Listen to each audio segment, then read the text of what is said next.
and office bearers. So I'm not directly jumping to the you can say opportunities. People are thinking that, hello, am I audible? Yes, sir. Yes. So to know the opportunities, optimum opportunities, maximum opportunities for any subject, you should see what are the maximum things you can do. So you can see the impact of scientific contribution. If you are from science background, or if you wish to pursue this science, you become a scientist, so you must see what are the contributions, what is the impact uska. So I'm mixing Hindi and English so that most of this student may understand. If you have any difficulties, you can ask. So I'm showing you few impacts, scientific contributions impact. So आप देखो, if there is no vaccine, imagine vaccine नहीं होता तो क्या होता. So you see the data. So diphtheria vaccine cases, diphtheria cases were 5,796 in 1950s. आज से 75 years पहले इतने cases reported थे. After vaccination, there is 0 cases in 2009, means 100% reduction due to vaccine. Tetanus cases were 486, reduced to 18 after vaccination. Pertussis 1,20,000 in 1950, reduced to 16,000 after vaccination. You can see only one discovery of vaccine have reduced the burden of pathogenic disease so much. Okay, now test tube baby. You all know nowadays how in vitro fertilization take place, and test tube babies at all corners of the market you will see that आपको in vitro fertilisation से है ना, जिसके निसंतान परिवार के संतान मिलते हैं. But that was established by scientists. So in 1981 40 थे cases successful. Now in 2017 8 millions means 8 millions means 80 lakh. 80 lakh परिवार को, निसंतान परिवार को संतान मिला सिर्फ एक टेक्नोलॉजी से. कौन सी? Test tube baby. Test tube baby का अगर ये एस्टैब्लिश नहीं होता, ये साइंटिफिक डिस्कवरी नहीं होती, तो 80 लाख परिवार निसंतान ही रह जाते. उसे संतान मिला. Now you can imagine the single discovery of penicillin, ampicillin. So this is like a serendipity. Serendipity means खोज कर रहे थे कुछ, लेकिन कुछ और ही उससे impactful खोज हो गया. So it was serendipity. But you can see here, it is estimated that penicillin has saved at least 200 million lives since its first use as a medicine in 1942. अगर पेनिसिलिन नहीं होता, 200 million means 10 lakh, 200 million means 20 crore. 20 crore लोगों की जान जाती अगर penicillin antibiotic का use नहीं होता तो. रिकम्बिनेंट थेराप्यूटिक्स, ये सारे हम इम्पैक्ट दिखा रहे हैं कि एक एक डिस्कवरी का समाज पर, ह्यूमन मैनकाइंड पर कितना बड़ा प्रभाव पड़ा है. Nowadays we have hundreds of therapeutic recombinant proteins available. Now you can imagine अगर इंसुलिन नहीं होता तो क्या होता. लोग कितने तकलीफ से मरते कराह कराह करके डायबिटीज के कारण. But nowadays people are happily living because of that insulin injection. That is contribution of science. Nowadays you can see किसी का हीमोफीलिया है तो किसी का इंटरफेरोन नहीं बन रहा है. So now we have several therapeutic proteins available. Recombinant therapeutic proteins are available. सबसे पहला 1983 में सक्सेसफुल रिकम्बिनेंट प्रोटीन बना. उसके बाद आप देख सकते हो कितने सारे रिकम्बिनेंट प्रोटीन्स मार्केट में अवेलेबल है. अगर एक एक का आप इमेजिन करो नहीं होते तो क्या होता. या ये जो पहले बनाने वाला था इली लिली कंपनी जेनेंटेक, उस सब का वैल्यू सोचो कितना बढ़ गया हो. Now, so I have given you some of the contributions, scientific biological contributions, and I have shown you the impact. उसका समाज पर, मानवता पर कितना बड़ा इम्पैक्ट हुआ. Now आपको क्या फायदा होगा साइंस करने से. So आपको क्या फायदा होगा.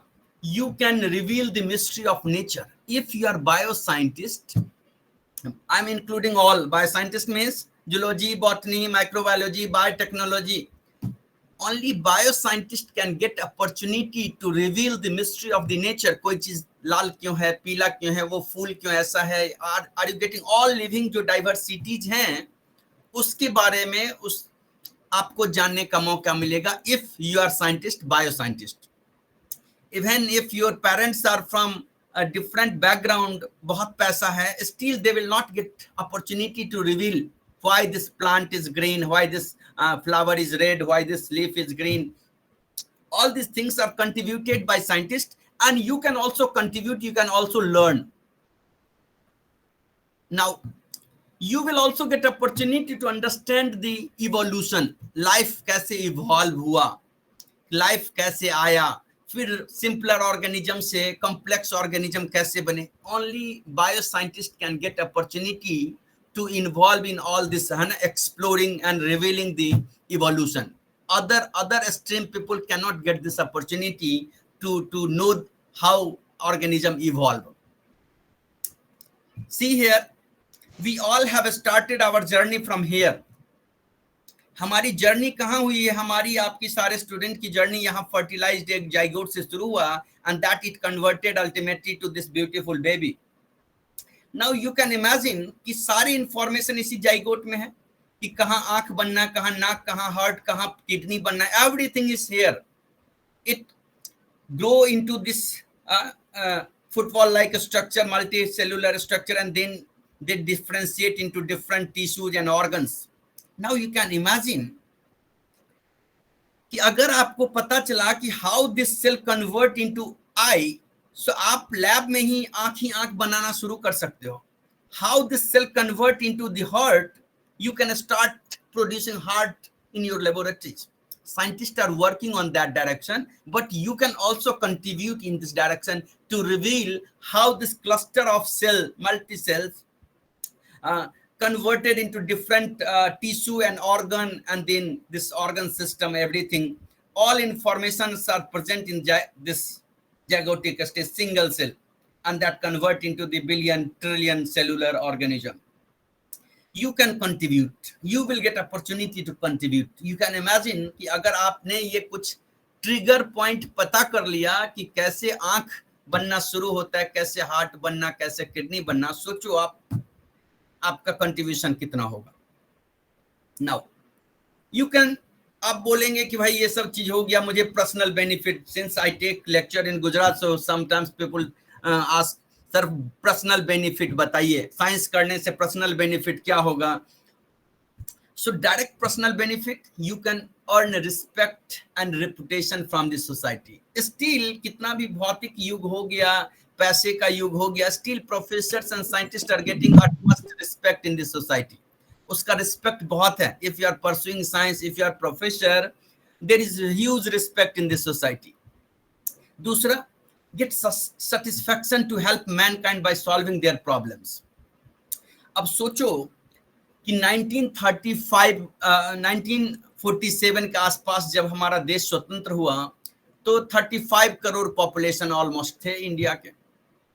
हमारे पास खाने के लिए गेहूं नहीं था, हम अमेरिका से मंगवाते थे वो सड़ा हुआ पिग को खाने वाला, बफेलो को खाने वाला वो गेहूं या कॉर्न देते थे. You can imagine after 75 years population has increased fourfold. Land has decreased, but still we have surplus of wheat. How? One green revolution, एक hybrid variety आया, बनाया गया, and now we have surplus of wheat. We are contributing to Afghanistan, Pakistan and other countries. We are giving our wheats. We don't have a space to store. अब सोचो आप कि एक व्यक्ति का कंट्रीब्यूशन, यही वो व्यक्ति हैं, है ना, father of green revolution in India, professor Swaminathan, now he is no more. 35 crore जनसंख्या को अनाज नहीं मिलता था खाने का, अब 140 करोड़ जनसंख्या के लिए सरप्लस अनाज है. We don't have scarcity of wheat cereals. That is contribution of science. अब सोचो कि अगर आपका कोई ड्रग, आपकी कोई दवाई दूसरों का, लाखों लोगों का इलाज कर दे, लाखों लोगों का ट्रीटमेंट हो जाए, how much satisfaction you will get. Do you know what is the cash amount of Nobel Prize? Generally, it is $1 billion US dollar. Yes, $1 million. Sorry, $1 million. So now, if we will convert that $1 million into a rupees, it is almost, if we consider $1 equal to 80 rupees, so it's 8 crore white money, 8 crore rupees Nobel Prize के amount. उसके अलावा जितनी सुविधाएं हैं, तो बच्चे बोलते हैं कि नोबेल प्राइज इतना आसान नहीं है. So one Gujarati people, though he is born in his lineage is from South India, but he born and brought up in this Baroda, है ना. आपने नाम सुना होगा, 2009 में उनको नोबेल प्राइज मिला था, Venkat Ramakrishnan. He studied up to BSc at MS University Baroda and went to England and he got Nobel Prize. Venkat Ramakrishnan का नाम सुना होगा, professor Venkat Ramakrishnan. He got Nobel prize. इस टाइप के बहुत सारे लोगों को उनकी कहानी जो है अभी यहाँ ऑनलाइन बताना मुश्किल होगा, लेकिन लोग बोलते हैं कि वो बहुत पढ़ने में ऐसा नहीं थे. शुरू में फिजिक्स से उन्होंने पढ़ा, जबकि उनके पिताजी और माँ बायोकेमिस्ट्री के प्रोफेसर थे एमएस यूनिवर्सिटी में. एंड ही स्टडीड फिजिक्स, यानी कि उनके माँ पिताजी का इन्फ्लुएंस नहीं हो रहा था उन पर, नहीं तो वो भी बायोकेमिस्ट्री बायोसाइंस पढ़ते. And he went, but he discovered this ribosome का जो प्रोटीन है उसके क्रिस्टल स्ट्रक्चर, और इसके लिए उनको मिला Nobel prize. I mean to say that it's difficult but not impossible to get Nobel Prize. You will get 8 crore rupees white money. Black money कमाने वाले बहुत सारे लोग होंगे 8 crore, but white money 8 crore कमाने वाले बहुत कम लोग होंगे. Other benefit, world tour become easy. So scientists have opportunity to visit different places to present their work. So आपके लिए world tour आसान हो जाएगा because you are going to present. So sometimes Indian government will pay your traveling. Sometimes that host country will pay you. So for scientists, world tour becomes easy. So you may earn millions by selling your patent right or technology transfer. मतलब अगर आपके पास कोई technology आ गया, कोई drug आपने बना लिया, कोई genetically modified food बना लिया, in this way, so you can sell that means you first get right, like जैसे जमीन का हम right लेते हैं, है ना, रजिस्ट्री करवाते हैं, अपना right लेते हैं. Same way we apply for patent. So once we get patent right, we can transfer that patent to other people, industry, and they will pay you. So इसीलिए हमने इनका एग्जाम्पल दिया, this है ना, Celera biotech human genome project में ये थे scientist Craig Venter. इन्होंने अपना सेलेरा बायोटेक कंपनी स्टार्ट किया and he has submitted human genome project first, then the other group of scientist have published. Celera biotech इन्होंने बनाया, क्रैग वेंटर. आर्टिफिशियल जीनोम भी इन्होंने बनाया. He has started his own company. So suppose your technology, people are not purchasing your technology. Patent तो आपने ले लिया, but वो पेटेंट खरीदने वाला कोई नहीं है, because they are not realizing importance of that technology. So you can start your own company. There are so many scientists who has started their own company and they are now billionaire. So you can start, provided you must have expertise, you must have some product and some technology. Now, what are the other benefits? So scientists are global citizen. Why we call it global citizen? तो मान लो आप बहुत अच्छा charter accountant हो, India में कमा रहे हो, किसी कारण आपको इंडिया से, जैसे अफगानिस्तान से लोगों को भगा दिया गया, वहां के एमपी को, मेंबर ऑफ पार्लियामेंट को, तो यहाँ आके वो कुछ दुकान खोल के या कुछ कर रहे थे. इसी तरह मान लो आप बहुत अच्छा गाना गाते हो, बहुत अच्छा अपने लैंग्वेज में गा रहे हो, बहुत अच्छा किताब लिख रहे हो अपने लैंग्वेज में, बट अगर आप दूसरे देश गए तो फिर से आपको स्टडी करना पड़ेगा. आप बहुत अच्छा लॉयर हो तो यहाँ का कॉन्स्टिट्यूशन, यहाँ का rule regulation, it will not be same to other country. Again you have to study. But मान लो आप बायोलॉजिस्ट हो, cellular structure, cellular component will not change with geographical distance. America में भी सेल का स्ट्रक्चर सेम ही होगा जैसा India में आपने पढ़ा, इंग्लैंड में भी वैसा ही होगा। NaCl का फॉर्मूला जो इंडिया में है वही अमेरिका, वही इंग्लैंड, वही सब जगह। Are you getting my point?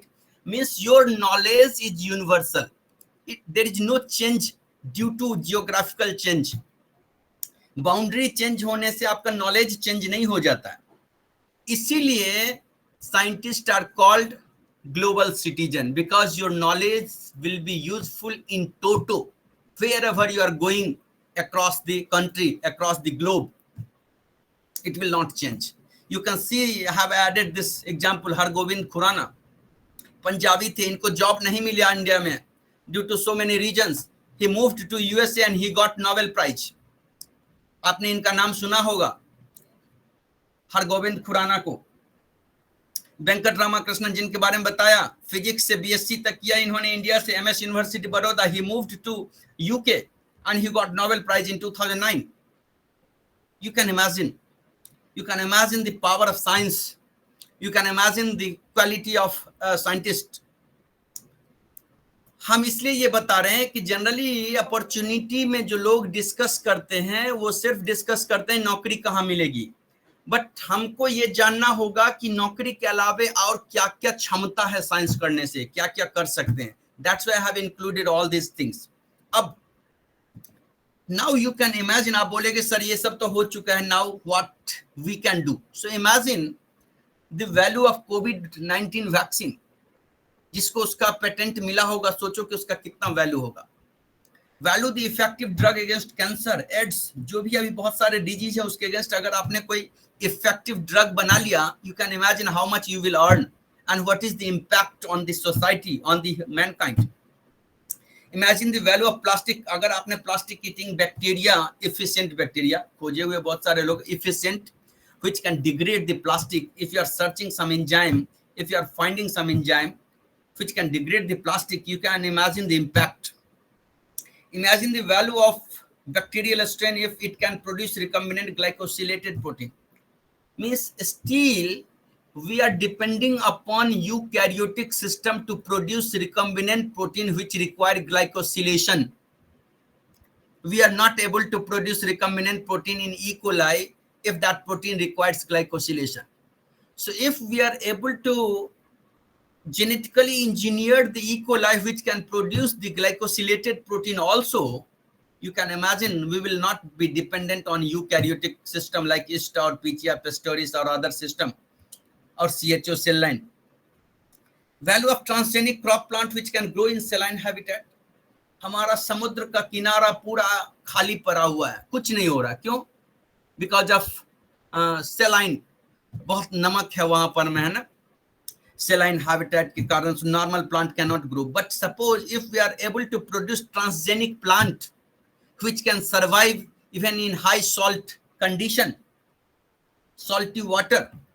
अब सोचो कितना समुद्र का किनारा, सीशोर है, सारा का सारा प्रोडक्टिव हो जाएगा। We will be able to produce our you can say rice और व्हीट्स और other plant. Transgenic crop plant which can grow in desert. अभी डेजर्ट में या तो नहीं होते हैं कुछ भी फसल, या एकेशिया या कुछ ऐसा जो है ना, pinus, all very less productive plants are growing. So suppose through transgenic methodology if we are able to produce the plant which can survive, which can grow in a desert, so our productivity, our all productivity will increase. People are working on that. I'm not saying that there is untouched things, but you can contribute, है ना? There is no existing successful plants which can grow, है ना, in seashore. Now, so one scientific contribution impacts millions of people and for several generations. Penicillin के खोज करने वाले अब जिंदा नहीं हैं, but still we are discussing about him, his contribution, है ना, we are utilizing their contribution. मतलब एक साइंटिफिक कंट्रीब्यूशन सिर्फ आपके जनरेशन को ही नहीं लाभान्वित करेगा, बट आने वाले जनरेशन, कंटिन्यूअस कितने जनरेशन तक को भी लाभ दे सकता है अगर आपका उस टाइप का साइंटिफिक कंट्रीब्यूशन है। सो now you can see here एक एक प्रोडक्ट का अगर कमर्शियल वैल्यू देखें, रिकम्बिनेंट प्रोटीन का market value, global market value कितना है, 2002 का एस्टिमेट है 1.4 billion, and you know that 1 billion means 100 crore, 1 million means 10 crore, 1 billion means 100 crore, means 140 crore, and dollar में उसको कन्वर्ट करो 80, so you can imagine the value, commercial value of one product. Same way global monoclonal antibody, their value again you can see here 210 billion. Now you again 100 crore से उसको multiply करो, so 21,000 crore, उसको फिर हम multiply करेंगे 80 से to convert it into rupees. Now you can imagine lakh lakh crore का एक प्रोडक्ट है. One biological product value, global market value is more than lakh crore. 1 lakh crore, ये 21,000 को फिर 80 से करोगे तो ये मतलब 1,60,000, ऑलमोस्ट 1,60,000 करोड़ का एक प्रोडक्ट का वैल्यू है. Same way molecular diagnostic market 13.87 billion, मतलब 1,300 crore into dollar. You can see vaccine market 62 billion and it's growing. Genetically modified crop market reaches $37 billion. Global genetically modified seed market was valued $27 billion. I have taken from different research, you can say magazines, this value. This is not arbitrary value. Arbitrary नहीं है, very authentic estimates हैं, है ना. Variation हो सकते हैं but estimates हैं जो बहुत सारे मार्केट का वैल्यू लगाने वाली कंपनी है, वो मार्केट का हर प्रोडक्ट का वैल्यू लगाती है. From there I have taken. So you can imagine India में ये सारे का बहुत कम प्रोपोर्शन है जिस पर ग्लोबल मार्केट पर कब्जा उसका हो, इंडियन साइंटिस्ट का. So we can capture all those market if we have expertise. If we have scientific temperament, we can utilize. Nowadays, we are purchasing from different Western countries. Now, so I have shown you very utopian things. बड़ा बड़ा चीज दिखाया, तो क्या सब कोई scientist बन जाएंगे, अलेक्जेंडर फ्लेमिंग बन जाएंगे, सब कोई बॉयर बन जाएंगे? नहीं. So how can you reach at that position? How can you become a good scientist? आप कैसे अच्छा साइंटिस्ट बनेंगे ताकि आपका साइंटिफिक कंट्रीब्यूशन का जन्म जन्म तक उसका प्रभाव रहे? सो सिर्फ हम एक एग्जांपल पूछते हैं स्टूडेंट से ऑफलाइन में, how will you teach application writing to illiterate people. जो कभी स्कूल नहीं गया उसको सिर्फ एक एप्लीकेशन लिखवाना है, कैसे स्टार्ट करेंगे? वो कभी स्कूल नहीं गया लेकिन उसको अपने बच्चे के लिए टीचर प्रिंसिपल को एक लेटर लिखना है छुट्टी के लिए. तो कोई टीचर है या आप उसको सिखाएंगे. So how will you start? Can you unmute, someone can unmute and speak. आपको एक एप्लीकेशन लिखना सिखाना है, क्या सिखाएंगे आप उसको, कैसे सिखाएं, कहां शुरू करेंगे? हेलो, बोलिए.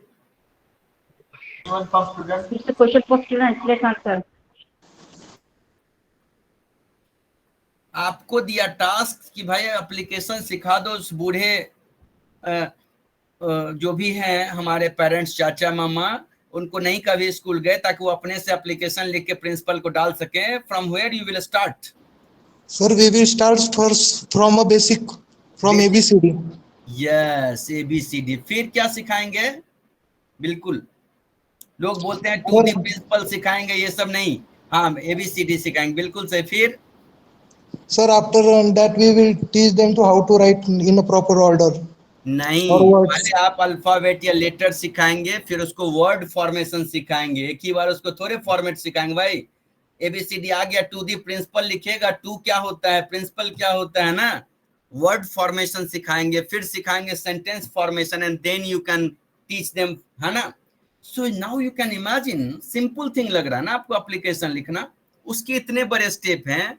सो आपको साइंटिस्ट बनना है तो क्या करना होगा? Since you are in BSc और MSc, so you have to go to BSc है तो MSc and then PhD and then you can become a scientist.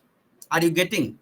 ऐसा आसान नहीं है कि आप बच्चा बीएससी के बाद आता है सर कैसे अच्छा जॉब मिलेगा और कैसे मिलेगा, बच्चा बीएससी का फुल फॉर्म लिखने में कंफ्यूज हो जाता है, बैचलर लिखें या बैचलर्स लिखें या सीएचई लिखें.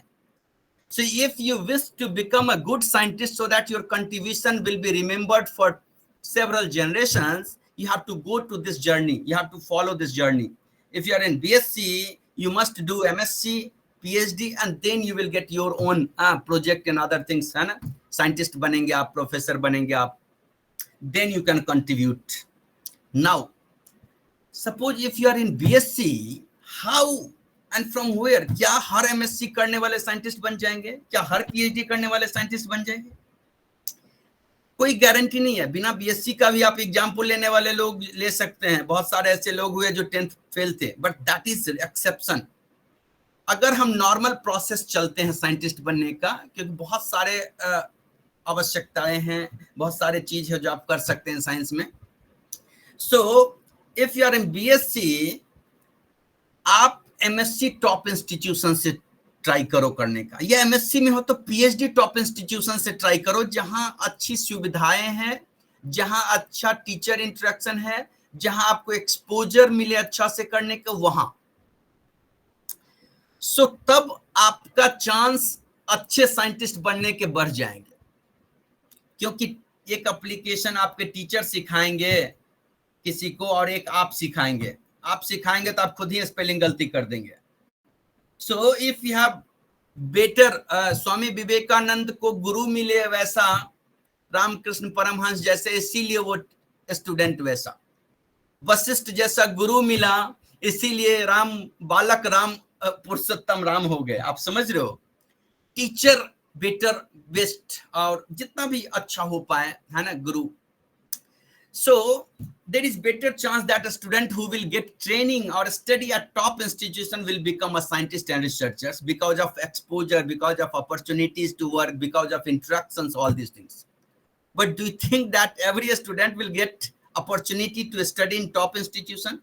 Do we have that much top institutions? Obviously there is no. Even in America, yes, ऐसा नहीं है कि सारे लोग हार्वर्ड में ही पढ़ लेंगे. इसी तरह इंडिया में सारे लोग टॉप में जाएंगे तो होगा नहीं. तो क्या होगा? How they will get admission? So you have to go through competitive exam. There is no shortcut कि आप भी चाह रहे हैं JNU से पढ़ लेना है and you will get opportunity.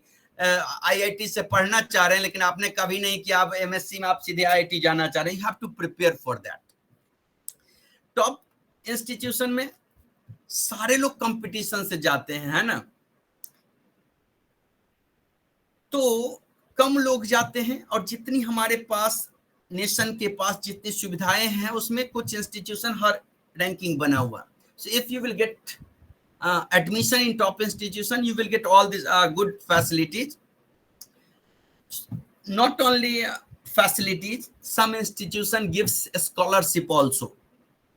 So kya these are some of the not, this is not only top institutions, there are so many institutions.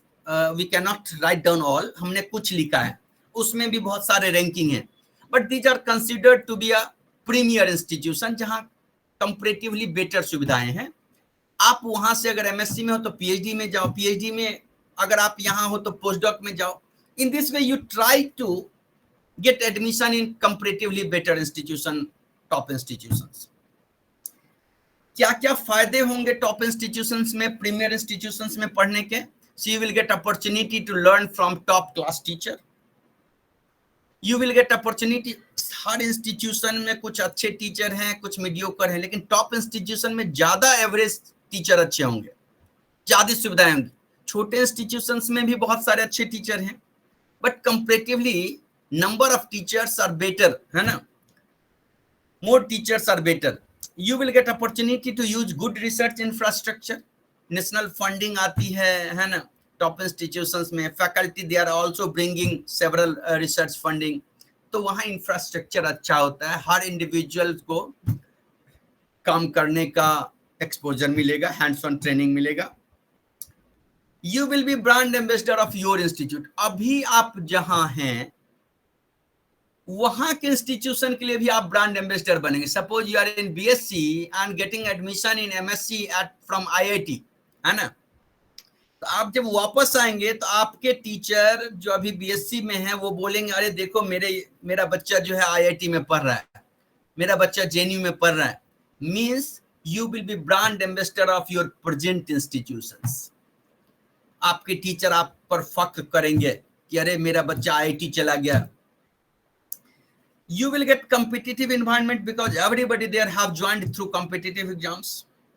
क्योंकि आप आईआईटी में जा रहे हो तो ऐसा नहीं कि आंख मूंद के गए और वहां एडमिशन ले लिया, पे किया, आपके पेरेंट्स पे किया। हम जनरली प्राइवेट इंस्टीट्यूशन में बोलते हैं कि पेरेंट्स पे करते हैं, बच्चे का कोई कैलिबर नहीं होता, पेरेंट्स पे कर रहे हैं। Actually parents are studying there, there is no criteria. But when you will get admission in JNU, IIT, ISER, you will have to compete. So everybody get admission through competition. So आपका competition उसमें बढ़ जाएगा, आपका speed पढ़ने का बढ़ जाएगा, आपकी क्षमता, सोचने की क्षमता बढ़ जाएगी। आप 2 साल का कोर्स करें या 3 साल का करें, पीजी करें, पीएचडी करें, so you becomes more competitive.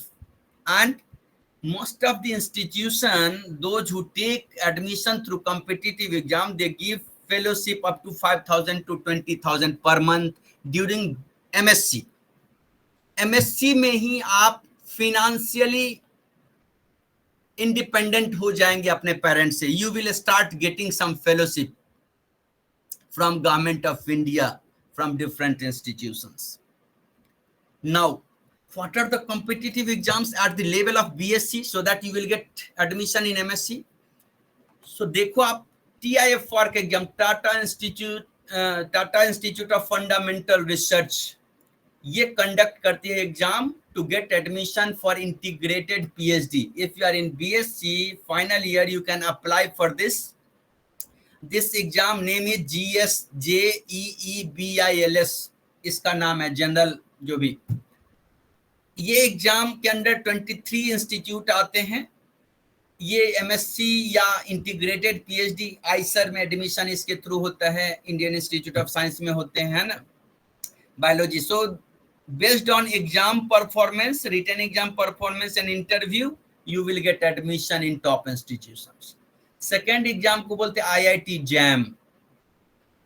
IIT JAM के थ्रू भी आप admission, I am talking about all biological science. ऐसा नहीं मैं बोल रहा हूँ कि आईआईटी है तो आप उसमें केमिस्ट्री और इंजीनियरिंग समझने लगो। आईआईटी जैम का exam second week of February में कंडक्ट होता है and you will get offer of MSc और integrated PhD from different IITs where there is biological science department is present.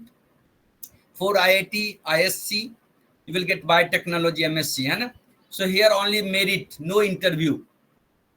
GAT B, Graduate Aptitude Test of Biotechnology. हमारे time में था Combined Entrance Exam for Biotechnology conducted by JNU. Nowadays GAT B exam is conducted by RCB, Regional Center for Biotechnology.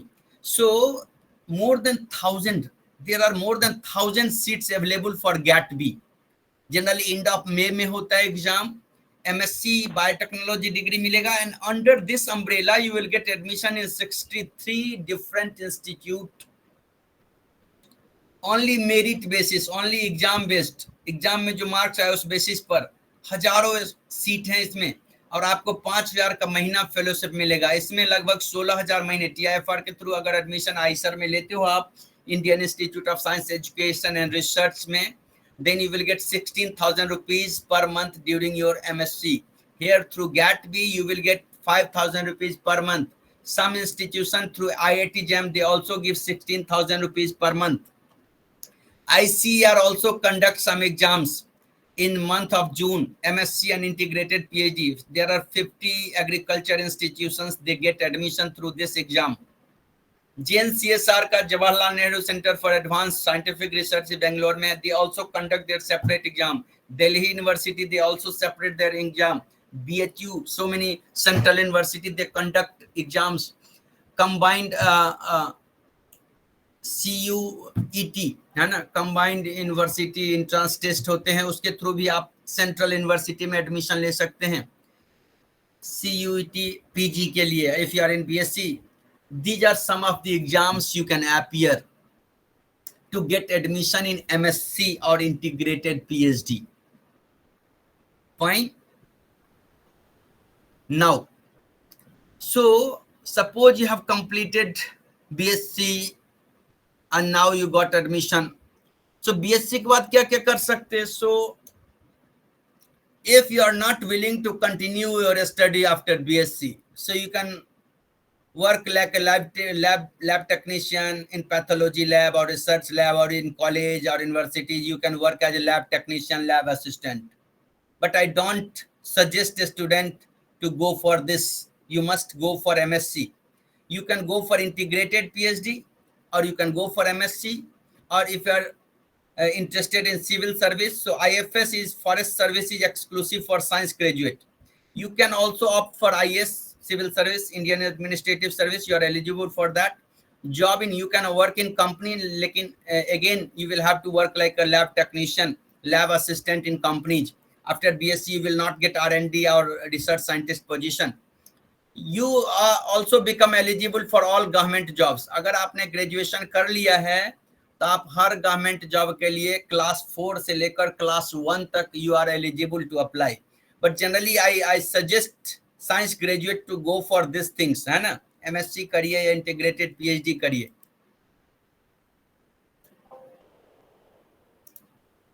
Now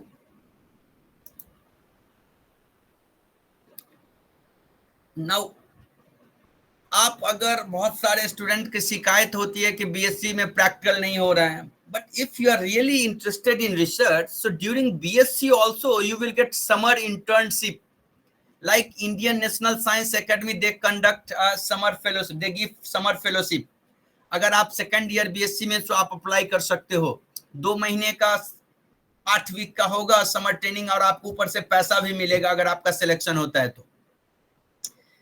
You can go USA also for 2 months summer fellowship. पुराना fellowship में America लोग जाते हैं, BSc के बच्चे America जाके summer training करते हैं अगर आपका सिलेक्शन होता है. बीएससी स्टूडेंट और MSc first year student can opt this. APJ Abdul Kalam summer fellowship for CSIR, कभी कभी होता है कभी नहीं भी होता. JNC sir, CCMB, JNU, so many institute they conduct summer training, but you have to means they have some criteria to select. आपका सिलेक्शन होना चाहिए वहां पर में. मतलब आप बीएससी में नहीं भी प्रैक्टिकल हो रहा है, आप सीरियस स्टूडेंट हैं, so you can apply for summer training. You will get either free summer training or you will get sometimes fellowship also during summer training, provided कि आपका सिलेक्शन होता है. और if you are from Gujarat, so Gujarat have exclusively this agency. GSBTM sponsored summer training होता है, GSBTM sponsored industrial training.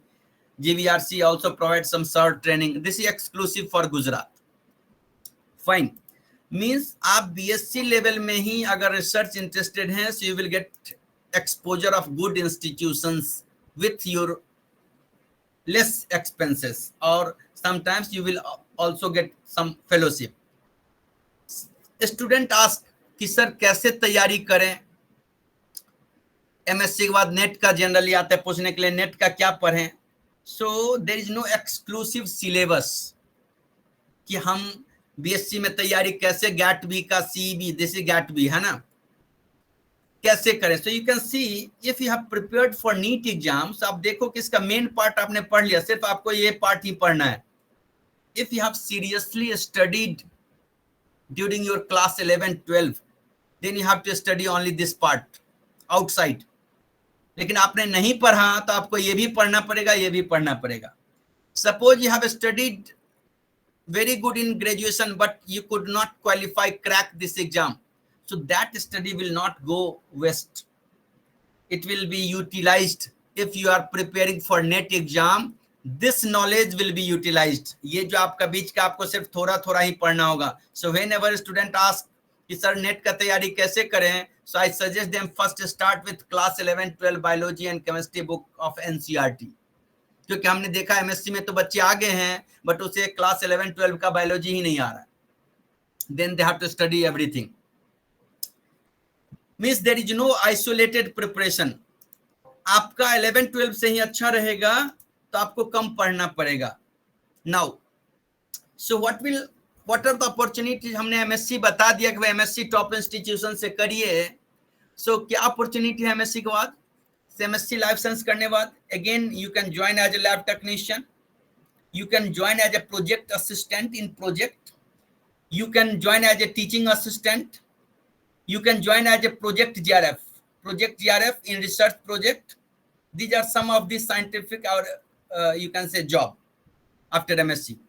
Technology transfer officers हो सकते हैं आप, पेटेंट अटॉर्नी हो सकते हैं। अगर आपने एमएससी के बाद आपने पेटेंट का कुछ कोर्स किया, then you can join as a patent attorney, you can practice as a patent attorney. Technology transfer officers का क्या काम है? They join the industry and the industry and the academics institution, ताकि जो research academics में हुआ है वो इंडस्ट्री उसको परचेज कर पाए। So they are connecting this industry and academics institutions.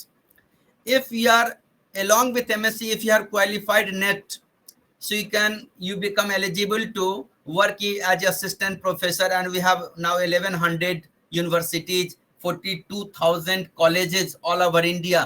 You become eligible. After MSc, you can work in a company में भी फिर there are different streams. R&D में जा सकते हो आप, क्वालिटी एश्योरेंस में जा सकते हो, प्रोडक्शन में जा सकते हो। Means broadly there are 3 streams in industry. R&D, सबसे अच्छा बच्चा R&D में जाता है, रिसर्च एंड डेवलपमेंट में। उससे थोड़ा नीचे प्रोडक्शन, उससे थोड़ा नीचे क्वालिटी एश्योरेंस और quality control. Fine. Now so if you are pursuing after MSc, if you are pursuing PhD, so during PhD, if you have qualified NET JRF, you will get 40,000 to 80,000 rupees salary per month in PhD, during PhD. And after PhD, again you becomes better candidate for assistant professor, you become better candidate for scientist working. So we have different laboratories, research laboratories like CSIR, Council for Scientific and Industrial Research. They have 40 laboratories. And उसमें सब में scientist के positions होते हैं। DBT, department of biotechnology, उसके भी 10-12 research institutions हैं। ICMR के बहुत सारे इंस्टीट्यूशंस हैं। डीएसटी के भी कुछ इंस्टीट्यूशंस हैं जिसमें बायोलॉजिकल साइंस होती है। So you can work as a scientist in different institutions. After PhD you become better candidate to be recruited as a scientist. आप पीएचडी के बाद पोस्ट डॉक इंडिया से कर सकते हो। Like I have done my DS Kothari post doc fellowship, DS Kothari. Nowadays उस time में young scientist का भी था, अभी भी है। बहुत सारे NPDF है, नेशनल PDF है ना, इस टाइप के बहुत सारे स्कीम है। So you can work as a post doc. Doctorate, PhD is called doctorate degree, है ना। After PhD this is called post doctorate, you can go. If you are qualifying GRE, TOEFL, IELTS, etc., you can go for PhD from abroad. Some country offers fellowship, not all.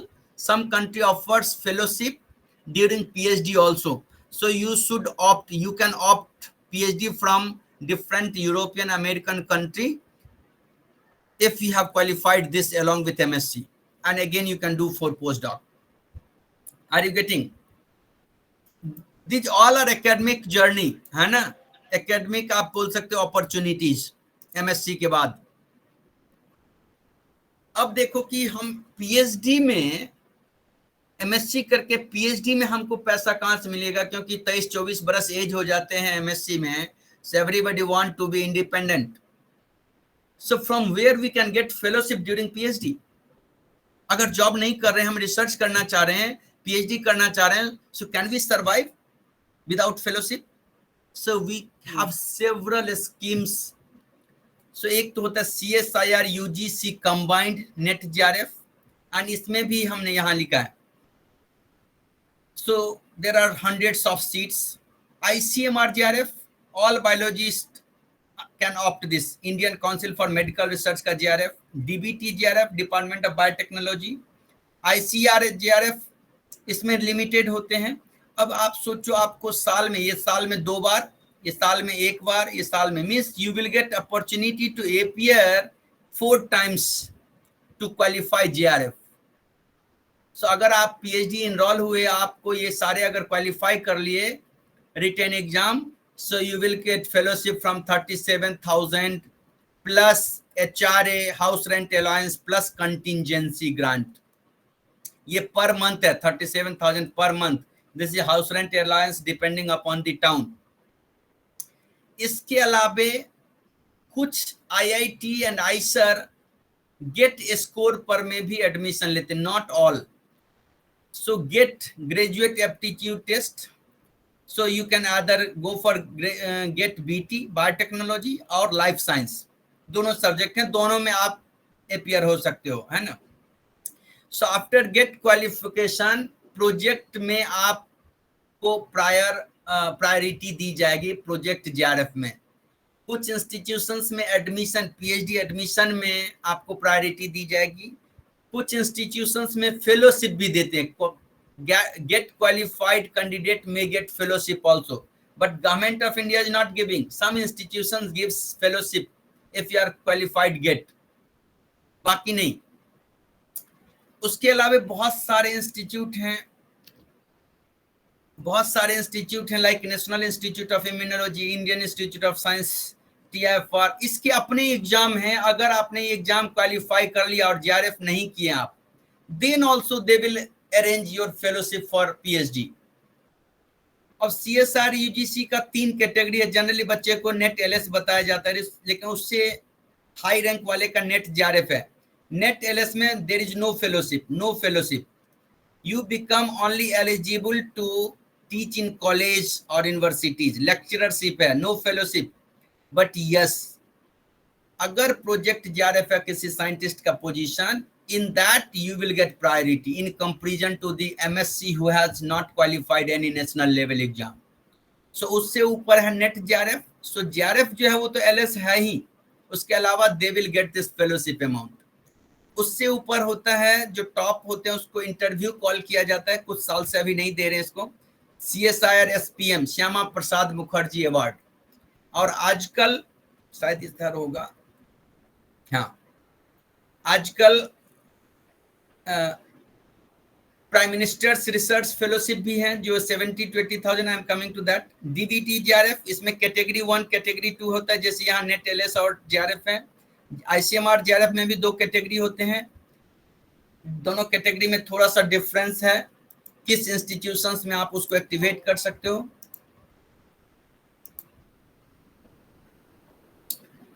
So during PhD, if you are from good institutions and your project is, yes, you have raised hand by mistake or you wish to ask some question. I'm quickly coming, है ना. You will get Prime Minister's Research Fellowship, so 70 to 80,000 rupees per month you will get. Rajiv Gandhi Fellowship, for there is no exam, only, but this is only for SC and ST. Maulana Azad Fellowship for minorities, except Hindu, all are minorities, Muslim, Christian, Sikh, all are under this, they can get opportunity. There is limited seat, but without examination, they can avail this JRF. Some state government also gives fellowship to PhD pursuing a student, like Gujarat government gives Sodh fellowship, 15,000 rupees per month. They give for PhD for two years. Some institution like our institute gives some fellowship. Sometimes they don't give, sometimes they give.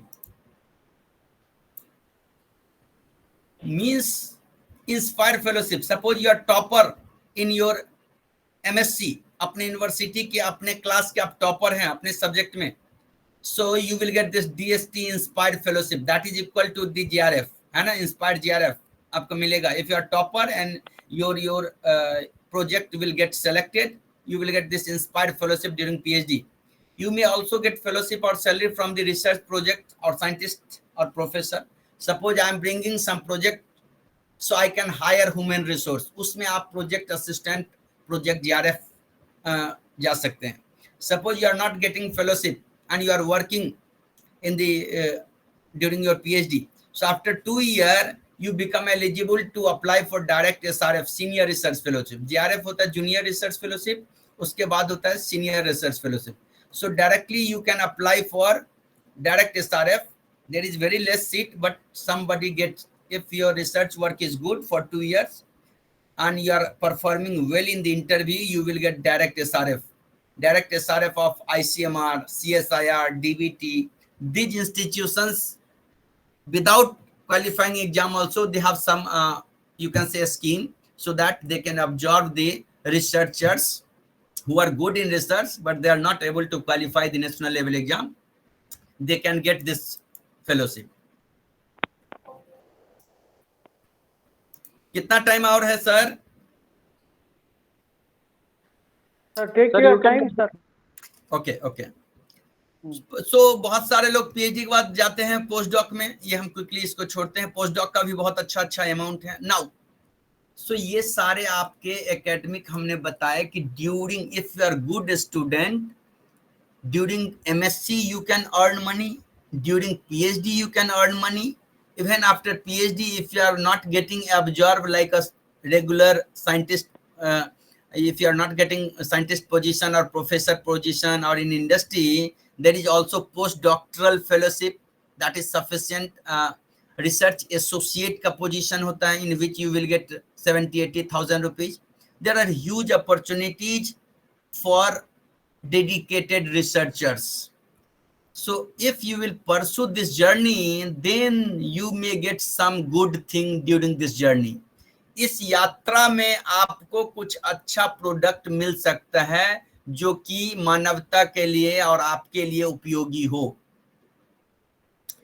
इसके अलावा अगर आपको academic opportunity, आपने किया इतना अच्छा post doc PhD, लेकिन आप को एकेडमिक जॉब नहीं मिला, रिसर्च का साइंटिस्ट का जॉब नहीं मिला, प्रोफेसर का जॉब नहीं मिला, तो आपके लिए दूसरे और भी अपॉर्चुनिटीज अवेलेबल हैं. नॉन एकेडमिक आप बोल सकते हो. So you become a science journal editor. बहुत सारे साइंस जर्नल हैं, उसके एडिटर का पोजीशन होता है. You can work there. वहां आपको रिसर्च करने की जरूरत नहीं है, दूसरे का रिसर्च को आपको वो करना है ना, स्क्रीन करना है, रिव्यू करना है, all these things. So there are so many science journal, they recruit PhD holders.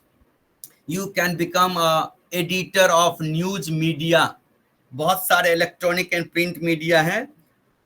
वहां अब कोरोना के टाइम में मीडिया वाले सब बोलते थे कि वायरस हो गया तो एंटीबायोटिक क्यों नहीं दिया जा रहा है, या बोल रहे थे कि अल्कोहल जब हाथ धोने से, अल्कोहल से हाथ धोने से कोरोना मर जाता है, तो अगर इन्फेक्शन हो गया तो पी क्यों नहीं लिया जाए. All stupid things were going on. Vaccine खाने से, वैक्सीन लेने से नपुंसकता हो जाती है. All this rumours and all this stupid thing. क्यों? क्योंकि मीडिया में साइंस समझने वाले लोगों की कमी थी, या आप समझो कि कम लोग थे. So nowadays people are recruiting, जो बड़ी बड़ी मीडिया है, they are recruiting the people, है ना, who has science background, क्योंकि वो अच्छा से समझा पाएगा, अच्छा से एक्सप्लेन कर पाएगा, अच्छा से स्टोरी बना पाएगा. You can become a author of the book. As you know, अगर आपने कोई बुक पब्लिश किया है तो उसमें 10 से 15% की रॉयल्टी होती है. आप ई बुक भी कर सकते हो, उसमें तो और भी ज्यादा होता है, लेकिन हार्ड कॉपी बुक में भी 10 to 15% रॉयल्टी. मान लो 500 रुपए का बुक है, तो एक बुक बेचने पर में एक बुक आपका बिकेगा तो 500 into 15 डिवाइडेड बाय 100 मतलब 75 रुपीज. आपका रॉयल्टी 75 रुपीज एक बुक पर हुआ. 1000 बुक बेच लिया आपने, 75,000 रुपीज आपके हो गए. Are you getting my point? So people are not giving focus on that writing a good book. There is a scarcity of good book. You can write class 12 book, BSc book, MSc book. You can get royalty from the book also, provided कि आपके पास लिखने का skill हो, आपके पास knowledge हो. Patent attorney बताया ही कि आपने एमएससी कर लिया, पीएचडी कर लिया, और पेटेंट लॉ आपने अगर थोड़ा सा उसका कोर्स कर लिया, 3 महीने कोर्स है, कहीं 6 महीने के, कहीं साल भर का, you can start doing. So patent attorney का काम क्या है कि आपके साइंटिस्ट के रिसर्च को एक लैंग्वेज देना, सो दैट पेटेंट जब अप्लाई करें तो उसका अप्रूवल मिले. लाइक जमीन की रजिस्ट्री, घर की रजिस्ट्री आप जैसे करवाते हैं, सो एक राइटिंग के लिए एक होता है बंदा जो आपका वहाँ रजिस्ट्री ऑफिस में लिखता है आपका document. Same way patent attorney, they write the language of scientific things in language of law, है ना. So that you will get. Freelancer consultant बन सकते. Suppose you don't want to involve your time 100% in the industry.